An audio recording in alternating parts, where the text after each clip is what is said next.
Hello friends, आज हम करेंगे इम्पोर्टेंस ऑफ प्लानिंग। तो सबसे पहले है प्लानिंग प्रोवाइड्स डायरेक्शन। प्लानिंग हमें एक डायरेक्शन प्रोवाइड करती है। फॉर एग्ज़ाम्पल, एक कंपनी है, उसमें ये एम है कि उन्हें 50% सेल करनी है। ओके, तो जो भी वहाँ काम करते हैं कंपनी में, उन सबको ये पता है कि उन्हें 50% सेल करनी है। तो उन्हें अपनी एक डायरेक्शन पता है कि वो 50% सेल उन्हें करनी ही करनी है। इसीलिए वो अपना जो भी एफ़र्ट्स हैं उन्हें एक जगह फोकस रखेंगे और अचीव करेंगे अपना गोल। हम एक और एग्ज़ाम्पल ले सकते हैं, जैसे 10th में हमने ये मान रखा है कि हमें 55% से ज़्यादा लेके आने हैं, तो हम उसी के अकॉर्डिंग नोट्स बनाएंगे, अपनी प्लानिंग करेंगे। हमें अपनी डायरेक्शन ऑलरेडी पता है कि हमें 55% लेकर ही आने हैं। इसीलिए प्लानिंग हमें एक डायरेक्शन प्रोवाइड करती है, जिसकी वजह से हम अपने काम पे बिल्कुल फोकस्ड रहते हैं। दूसरा इम्पोर्टेंस है planning reduces risk of uncertainty. Planning हम अपने फ्यूचर के लिए करते हैं और फ्यूचर अनसर्टेन होता है, मतलब कभी भी कुछ भी हो सकता है। इसीलिए बोला गया है planning reduces risk of uncertainty. मतलब हम प्लानिंग की हेल्प से अपने फ्यूचर को एंटिसिपेट कर सकते हैं। फॉर एग्ज़ाम्पल, हमने ये सोचा हुआ है कि 12th के बाद हमें बीकॉम लेनी है, तो हमने ये सोच रखा है इसकी 12th के बाद हम बीकॉम ही लेंगे, तो हमारे पास कोई रिस्क है ही नहीं, हमें कोई भी प्रॉब्लम नहीं होगी आगे के फ्यूचर में काम करने के लिए। तीसरा है planning reduces wasteful activities. Planning में हम पहले ही एस्टिमेट कर लेते हैं कि हमें कैसे, कब और क्या करना है। इसीलिए हमें कोई भी कन्फ्यूजन नहीं रहती है, कोई भी डिसऑर्डर नहीं होता है। और इस सिचुएशन में जो भी हमारे डिपार्टमेंट्स होते हैं, टॉप, मिडिल और लो लेवल, उनमें कोऑर्डिनेशन बना रहता है। हम एक एक्टिविटी को बार बार नहीं कर पाते हैं और जिसकी वजह से हमारा टाइम भी कंज्यूम होता है। फोर्थ है planning promotes innovative ideas. Simple सी बात है, अगर हम किसी भी चीज़ को सोचेंगे, प्लान करेंगे, तो हमारा जो माइंड स्किल्स है वो डेवलप होगी और ज़्यादा बढ़ेगी। अलग अलग तरीके हमारे दिमाग में आएंगे, इनोवेटिव आइडियाज़ आएंगे कि हम इस काम को कितनी अच्छी तरह और कर सकते हैं। हम अपना बेस्ट देंगे और जो हमारी रियल पावर है थिंकिंग की, वो भी बाहर आएगी, जिसकी वजह से हमारे क्रिएटिव आइडियाज़ और भी ज़्यादा बेनिफिट होंगे, कंपनी को और भी ज़्यादा बेनिफिट देंगे। उसके बाद है planning facilitates decision making. Decision making का मतलब होता है कि हम कैसे डिसीजन लेते हैं।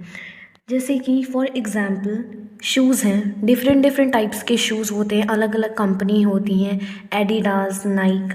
तो हम ये देख लेंगे कि हमें सबसे अच्छा शूज़ कौन सा लगा। हमारे पास बहुत सारे अल्टरनेटिव्स हो गए, हमें जो बेस्ट लगेगा उसमें से हम उसे चूज़ करेंगे। इसीलिए प्लानिंग हमें एक टारगेट देती है डिसीजन मेकिंग का, कि हम इनमें से जो हमारा बेस्ट होगा उसको चूज़ करेंगे।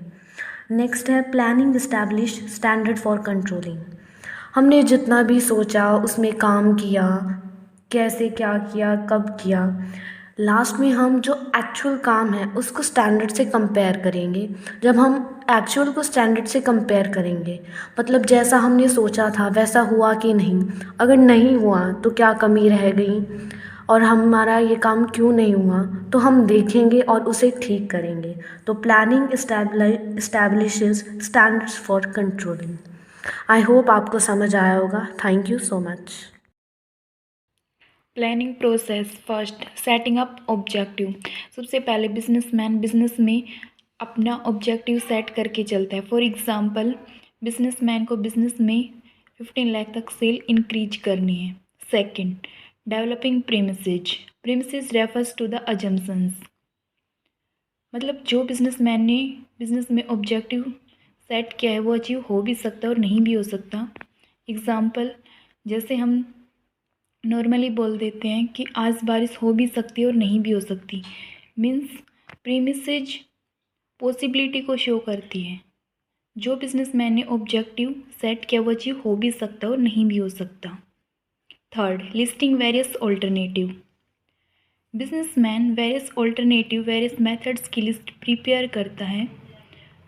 एग्जाम्पल के लिए, जैसे आप कॉमर्स सब्जेक्ट्स टीच करते हो और आपके पास टू स्टूडेंट्स हैं आप ये सोचोगे कि कम से कम मेरे पास 10 स्टूडेंट्स तो होने ही चाहिए, तो मैं ऐसी कौन सी सोशल साइट यूज़ करूं जिससे मेरे पास 10 स्टूडेंट्स हो, या फिर मैं न्यूज़पेपर में ऐड दूं, या फिर पैम्पलेट के थ्रू स्टूडेंट्स को अवेयर करूं। Fourth, evaluation of various alternative.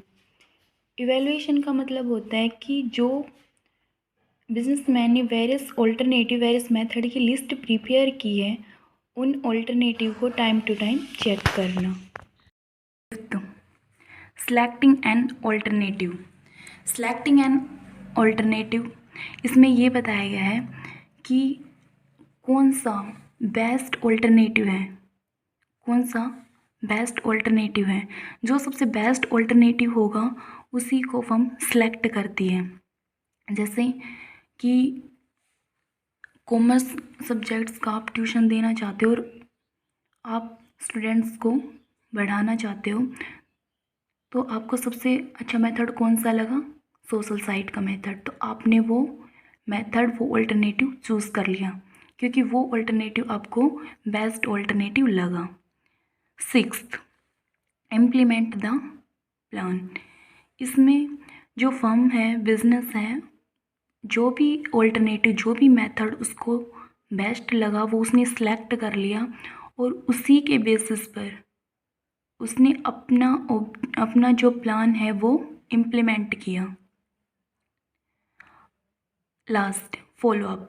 Follow up का मतलब है कि मैनेजर का जो भी काम है वो 6th प्रोसेस तक ख़त्म नहीं होता, बल्कि जो भी उसने ऑब्जेक्टिव सेट किया है, जो भी अजम्पशंस उसने लगाई है, ऑल्टरनेटिव की उसने लिस्ट प्रिपेयर की है, उसने वेरियस ऑल्टरनेटिव को इवेलुएट किया है, फिर उसने सेलेक्ट किया है, उसके बाद उसने अपने प्लान को इम्प्लीमेंट किया है, तो उन सभी की टाइम टू टाइम वो चेकिंग करता है, राइट। अब मेन बात ये आती है कि इनको आप लर्न कैसे करोगे। तो मैंने एक ट्रिक बना रखी है इसके लिए, उसके हेल्प से आप इसको इजीली लर्न कर पाओगे।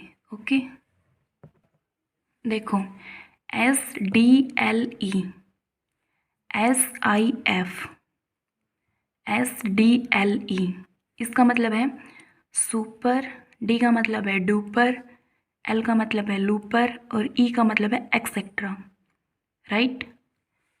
सुपर मतलब setting up objective. Duper developing premises, first word था डेवलपिंग, DC। लूपर लिस्टिंग, मतलब L से क्या था? लिस्टिंग, तो लूपर। एक्सेट्रा क्या था? Evaluation of various alternative. उसके बाद है सिफ, SIF।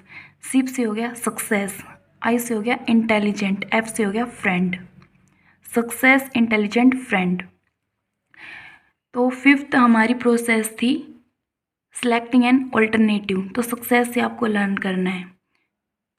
सिक्स्थ है इंटेलिजेंट, सिक्स्थ हमारी प्रोसेस थी implement the plan. And seventh थी हमारी फॉलोअप। फॉलो से एफ वर्ड पहले आ रहा था, तो फ्रेंड। आई होप आपको समझ में आया। Thank you.